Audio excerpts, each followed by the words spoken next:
Our first story will introduce to you the general issues related to palliative and hospice care in Singapore. Palliative and hospice care in Singapore has developed for over 20 years. However, awareness among the general public is still at a 40% low, according to a recent survey. In the Asian context, where death is largely a taboo, hospice care is actually not about death, but rather about living, and living well. Its aim is to create more beautiful memories and to make sure that patients spend their last days in more comfort. Many Asian people would balk at putting their relatives into a hospital, let alone a hospice. I think they need to understand the important thing is the need of the patients. And very often, at the terminal stages of their illnesses, patients have many symptoms, which I don't think, especially towards the end stage, the relatives can cope. So if they are not being taken care of by professionals, the relatives will also feel guilty. Contrary to the general impression that involves staying in a specialized institution, hospice care can be done anywhere, even at the patient's home or place of choice. So when we provide hospice care in their own homes in the community, it is called home hospice. When we provide hospice care in a day kind of a setting, which is called the day hospice, where patients can come during the day, spend the day at the day hospice center and go back home, that is day hospice. Then we have the inpatient hospice services, where patients who are very sick, who cannot be managed at home and who don't have to stay in a hospital are taken to an inpatient hospice services. So there are 3 different hospice services available. On the outside, hospice centres may look just like any other nursing home, the elderly having meals, playing mahjong and watching TV. However, beneath this cheerful exterior lies the brave stories that remain untold. The doctor is telling me I'm end stage, final stage cancer. I can live for 4 months, but no, I can live for so long until now it's 4 years plus already. Happy, you go, you join. Some here singing, come here actually I don't know how to sing a bit also, even one word also don't know how to sing. You come here, then join them, can sing a bit. Then drawing lah, this all, coloring lah, go flyer, go to Sentosa, go to zoo. A lot of things I never go. For my life, I never go to that type of place.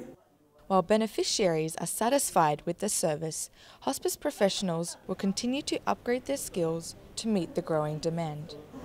With the treatment of chronic illnesses, we are beginning to see people living longer, and therefore, towards the end stages, they too need palliative care. And that really means that hospices like us, we have to gear up to look after a lot many cases. In the next few years, the aim for Singapore's hospice care industry is to raise the awareness from 40% to 60%, especially among heartlanders and young people, while recruiting more medical professionals and volunteers.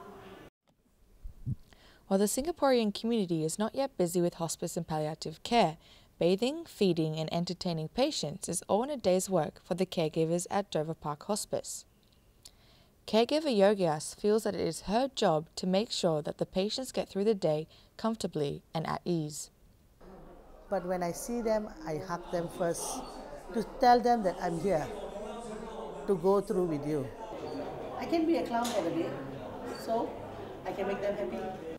As they provide emotional and physical therapy for the dying, their own emotional stress as caregivers is often kept hidden behind their selfless spirit. Most of the time in medical sector and social sector, right, people focus on the patient itself, not the caregivers, so they take caregivers for granted. So I think if we can care for the caregivers as well, they will be more beneficial for the elderly in the end.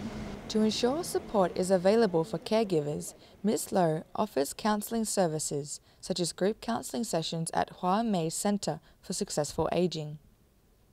Another organisation is Touch Caregiver Support that offers community support groups and tips. Such support is essential to help these unsung heroes cope with their daily struggles. According to Mr. Kenneth Lam, the manager of the Geriatric Medicine Department at Khoo Teck Puat Hospital, about 10% of all their patients come in due to a form of caregiver stress. So caregivers must always look after themselves, or else they won't be able to look after the patient. So that's the principle or the philosophy of care that we have in this hospital. In an attempt to remedy this, the hospital hosted its first Caregiver Timeout event.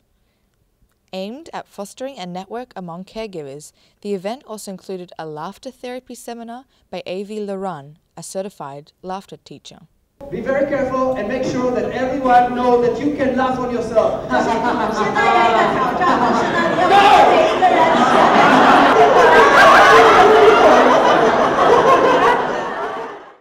Nurse yang mula-mula menjaga saya ialah Mona, ya. Terharu saya mengenalkan Mona ni, ya.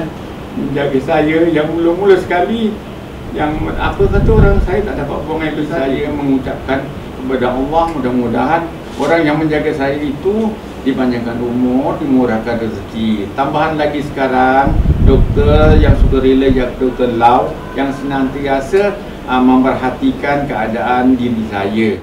To better help caregivers care for patients in their final stages of life, advanced care planning is recommended.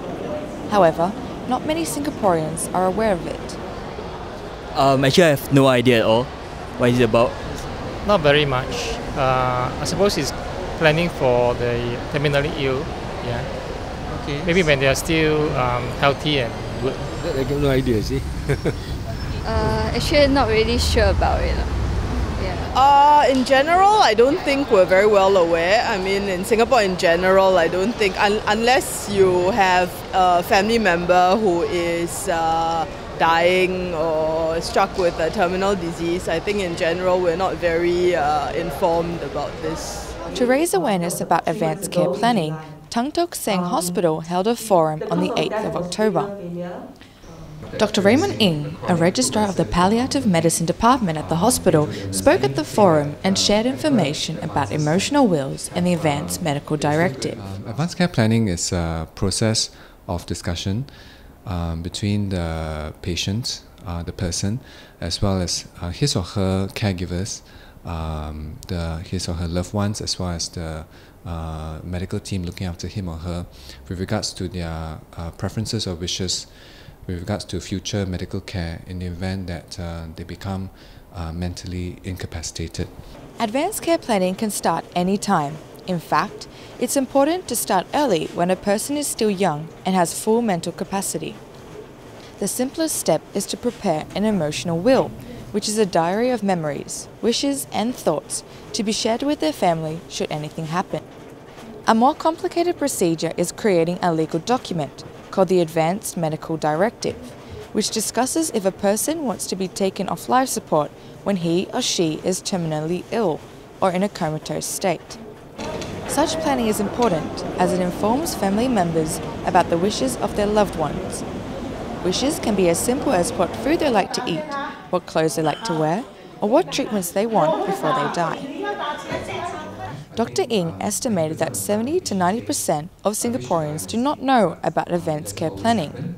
One of them was Elphin Low. The caregiver for her late mother learned about advanced care planning and palliative care when her mother was at the final stages of renal disease. By then, her mum could hardly make her wishes known to her anymore. Her dementia has set in, whereby they explained to us that what it meant by dementia is she could not, she knows the things, but she don't have a vocabulary for it. She just couldn't name it. So be it like money, be it food that she want to eat.